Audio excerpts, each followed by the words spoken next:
তবে নিয়মিত আল্লাহ পাকের কাছে আহাজারি করেছে, রোজা রেখেছে নীরবে, শুধুমাত্র আল্লাহর কাছে আহাজারি, তুমি আল্লাহ পাক আমাদের এই জমিটাকে তুমি কোরআনের কথা বলার জন্য একটু মুক্ত করে দাও। আল্লাহ পাক অত্যন্ত মেহেরবানি করে আমাদের এই ভাই বোনদের এই আহাজারি শুনেছেন, তিনি জমিটা আমাদের জন্য উন্মুক্ত করে দিয়েছেন। কিন্তু এই উন্মুক্ত হওয়ার পরে আমরা আবার নতুন করে বিভিন্নভাবে বিভিন্ন সময় বিভিন্ন ষড়যন্ত্রের আমরা গন্ধ পাচ্ছি। এই দেশটা মুসলিম উদ্যোষিত এই দেশে স্বাভাবিক কথা ছিল এখানে আল্লাহর আইন প্রতিষ্ঠিত হবে, এই দেশের মানুষ শান্তিতে বসবাস করবে। কিন্তু এই দেশীয় কিছু এজেন্ট আন্তর্জাতিক ষড়যন্ত্রকারীদের বিভিন্ন ষড়যন্ত্রের মাধ্যমে তারা এখনো অস্থিতিশীল করতে চাচ্ছে দেশটাকে। আমরা এখনো আবার নতুন স্বৈরাচারের পদধ্বনির আওয়াজ শুনতে পাচ্ছি। এই অবস্থাকে এই দেশে আমরা আগামী দিনের জন্য চলতে দিতে পারি না। সুতরাং এটা আমরা আগে ঘোষণা করেছে জামাত ইসলাম, ইসলামের মূল কথা হচ্ছে মানুষের প্রবণতা থেকে মানুষকে মুক্ত করে মহান রবের পবিত্র দিকে আমাদেরকে এই দেশের মানুষদেরকে যতদিন পর্যন্ত আমরা এই আল্লাহর পবিত্র দিকে আমরা ঐক্যবদ্ধ করতে না পারবো, ততদিন এই পরিস্থিতি থেকে পরিত্রাণ পাওয়ার আমাদের কোনো উপায় নাই। তাই আসুন সকল প্রকার মানব রচিত মতবাদের কবর রচনা করে আল্লাহ পাকের দেওয়া মানব জাতির জন্য সবচাইতে পরিধানযোগ্য এবং সবচাইতে গুরুত্বপূর্ণ জীবন বিধান মহাগ্রন্থ আল কোরআনের আলোকে আমরা এই সমাজ আমরা সাজাই। এই সমাজ সাজাতে হলে আমাদেরকে প্রত্যেকটি ঘরে ঘরে প্রত্যেকটি নারী পুরুষের কাছে আমাদের দাওয়াত পৌঁছাতে হবে। আলহামদুলিল্লাহ আজকের এই অনুকূল পরিবেশ এবং এই পরিবেশের দাবি হচ্ছে আপনারা যদি একজন রিকশা ড্রাইভারকে জিজ্ঞাসা করেন যে আগামী দিনের বাংলাদেশ আপনি কি চান, সেও বলে দিবে আমরা একটি সন্ত্রাস মুক্ত বাংলাদেশ চাই, আমরা চাঁদাবাজ মুক্ত বাংলাদেশ চাই।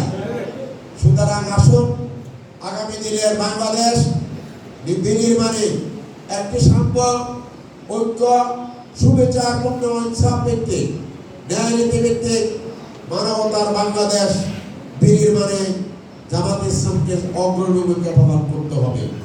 আর তার আমাদের ফ্রান্সকাশিয়া ইউনিয়নে এই ভূমিকা যারা পালন করবেন তারা আপনারা যারা বসে আছেন আপনারা এই ভূমিকা পালনের ক্ষেত্রে একজন কমান্ডারের ভূমিকা পালন করতে হবে। পারবেন?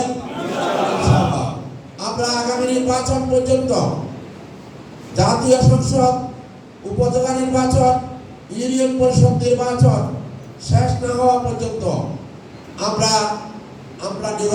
এখন থেকে আমরা সিদ্ধান্ত নেব, আমরা নীরব হব না, আমরা নিথর হব না, আমরা আমাদের লক্ষ্য মানে এগিয়ে যাব যতদিন না পর্যন্ত আল্লাহর জমিনে আল্লাহর এই বিধান কায়েম হবে ইনশাআল্লাহ। সুতরাং আসুন আমরা শপথ গ্রহণ করি, প্রত্যেকটি মানুষের দ্বারে দ্বারে গিয়ে আমরা ইসলামের এই সুবর্ণ বাণী আমরা পৌঁছিয়ে দিই। সাম্য, বদলি, ইনসাফ, সুবিচার, একটি মানবিক বাংলাদেশ। এবং মানুষ বুঝতে পেরেছে কাদের দ্বারা মানবিক বাংলাদেশ গঠন করা সম্ভব হবে। আপনি বাজারে গিয়ে 10 জন মানুষকে, সাধারণ মানুষকে জিজ্ঞাসা করেন আগামী দিন কাদেরকে দিয়ে একটি সুন্দর বাংলাদেশ গড়া সম্ভব হবে, তাদের উত্তর শুনলে আপনার মনটা আনন্দে ভরে যাবে। তারা চায় আল্লাহর দেওয়া এই বিধান সমাজে প্রতিষ্ঠিত হোক এবং এখানে শান্তির সুবাতাস বয়ে আসুন। সুতরাং আসুন এই সুযোগটাকে আমরা কাজে লাগাই। আমাদের ব্যক্তিগত কাজ, আমাদের পারিবারিক চাকরি বাকরি, ব্যবসা বাণিজ্য সব ঠিক আছে, সব চলতে হবে। তার সাথে অগ্রাধিকার ভিত্তিতে আমরা আগামী নির্বাচন শেষ হওয়া না হওয়া পর্যন্ত আমরা কোন কাজটাকে অগ্রাধিকার দেব, কোনটাকে? দিনের প্রচার, আমাদের ইসলামী সমাজ প্রতিষ্ঠার এই সংগ্রাম যতদিন না পর্যন্ত ইসলামী সমাজ প্রতিষ্ঠা না হবে ততদিন পর্যন্ত আমাদের 1 নাম্বার কাজ কি? আমাদের জনগণের কাছে দিনের দাওয়াত পৌঁছানো। আমরা তো সেই সকল সাহাবীদের উত্তরসূরি। আমরা যে সকল সাহাবীরা আল্লাহ নবীর কাছে বায়াত গ্রহণ করে তারা ঘোষণা করতেন নাহনুল লাযীনা বায়াউ আলা মুহাম্মাদিন মা বাকিনা আবাদা। আমরা তো সেই সকল ব্যক্তিরা যারা মুহাম্মদের হাতে বায়াত গ্রহণ করেছি, জিহাদ করব ভাবে যতদিন বেঁচে থাকি। আমরা কি সিদ্ধান্ত নিতে পারবো না? অবশ্যই আমাদেরকে সিদ্ধান্ত নিতে হবে। যতদিন বেঁচে থাকবো ততদিন এই দিনের পথে আমরা আমাদের এই সংগ্রাম চালিয়ে যাব, যতক্ষণ না আল্লাহর জমিনে তার দিন প্রতিষ্ঠিত হয়। সম্মানিত উপস্থিতি, আমি আমাদের মেহমানরা আছেন, আমি আর কথা না বাড়িয়ে আপনাদেরকে আন্তরিক মোবারকবাদ, ঈদ মোবারক জানিয়ে আমার কথা শেষ করছি। বাংলাদেশ জিন্দাবাদ, বাংলাদেশ জামাত ইসলামী জিন্দাবাদ।